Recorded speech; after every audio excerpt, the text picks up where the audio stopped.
Hey, Emma. Good morning. How's your day starting so far? Good morning, John. My day's going okay. I just made some tea and I was reading a little bit of news. Nothing too serious, just checking what's happening in the world. Oh, nice. I did the same thing, actually. I was scrolling through the news on my phone while eating breakfast. You know, sometimes it's good, and sometimes it's a little stressful. Oh, yeah, I totally get that. Some news is interesting, some news is scary, and some news is just weird. Exactly. But honestly, talking about news in English can be really helpful for learners. It's a great way to practice daily vocabulary. Yes, and the news uses simple words most of the time. Weather, traffic, community, events, all useful stuff. True. Anyway, before we jump into the topic, maybe we should introduce ourselves for the new viewers? Yeah, good idea. Hi, everyone. My name is Emma. I live in Seattle, and I love reading morning news with my coffee or tea. It helps me wake up, even though sometimes the news makes me sigh. And I'm John. I'm from Chicago, and I usually read the news on my phone while I'm still half asleep. I don't know why I do that, it just happens. It sounds like most of us, honestly. So, Emma, what kind of news were you reading this morning? Let me think. Oh, I was reading a small story about a local park near my home. They planted new trees and made a new walking path. It was actually very sweet. That's nice. You know, that's something people forget. News is not always negative.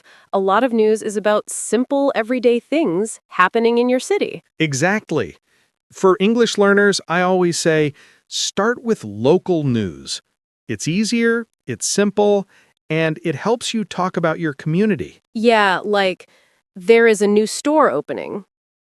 Traffic is heavy today. The weather will be rainy tomorrow. These are all news sentences. Yes, and these are sentences you can use in daily life, too. Oh, and speaking of weather, do you check weather news every day? I do. I check it like 5 times a day, even if I'm not going anywhere. Why? I don't know. It's like a habit. I just like knowing if it's sunny, cloudy, windy, warm, or cold. And weather news uses super basic English. Words like sunny, cloudy, windy, warm, cold, snow, storm. Easy and useful. Weather news is probably the easiest kind of news to talk about in English. But what about breaking news? Do you check that too? Sometimes, if it's something big like a big event, something happening in the world, a big sports match, or something changing in the city, I check it. But if the news is too heavy, I stay away. Same here. For English learners, I think breaking news is harder because they use faster language and more complex vocabulary. Yes, exactly. But learners can still watch breaking news and understand small parts. Even if you catch one sentence like, the president gave a speech, or there was heavy rain today, that's still great practice. You know what I find funny? When we read news headlines, they sometimes sound so dramatic. Oh, yes. Like, giant storm is coming. And then the storm is just a little rain. Or, experts warn about something. What experts? Warn about what? It's always dramatic. News is like that sometimes. Very dramatic keywords. Yeah, but helpful for vocabulary. Words like alert, update, report, headline, breaking, latest.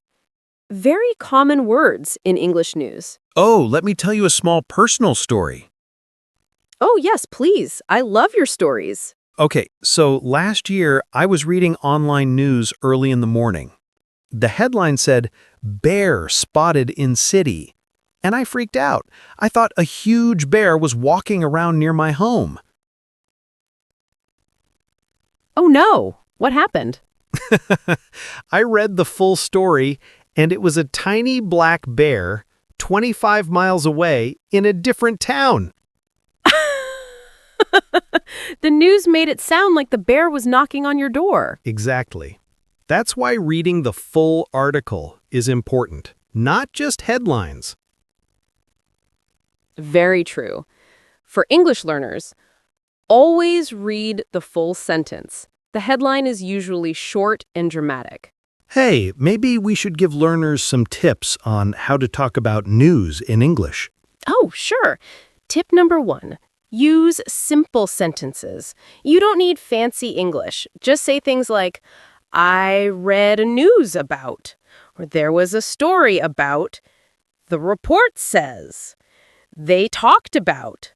Easy, clear sentences. Tip number 2, talk about your feelings. It makes the conversation natural. For example, I felt surprised.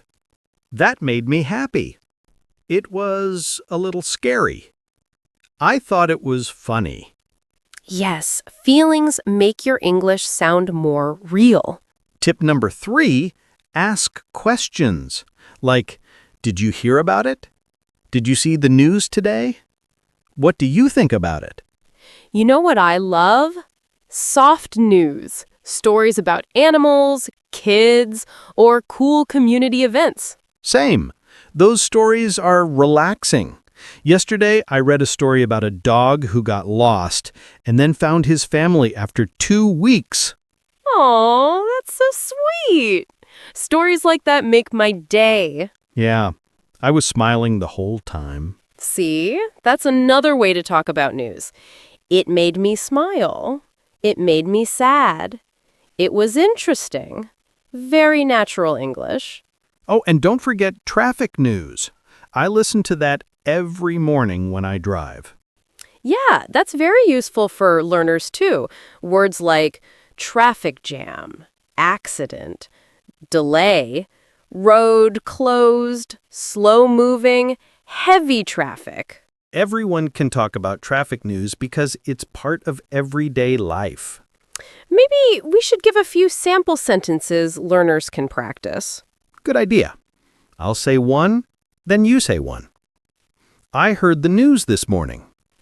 There was a story about the weather. They reported heavy rain. The headline was very interesting. I felt surprised after reading it. Did you see the latest update? Well, Emma, I think we talked a lot about today. We really did. And I hope learners understand that they don't need perfect English to talk about the news. Just simple words, simple sentences, and natural reactions. Yeah, news is everywhere, on your phone, TV, radio, social media. It's a great way to practice English every day. And remember, don't feel pressure to understand everything. Even one sentence is progress. Exactly. English is a journey, not a race. Thanks everyone for listening. Take care, read something simple today, and keep practicing. We'll see you next time. Bye. Bye.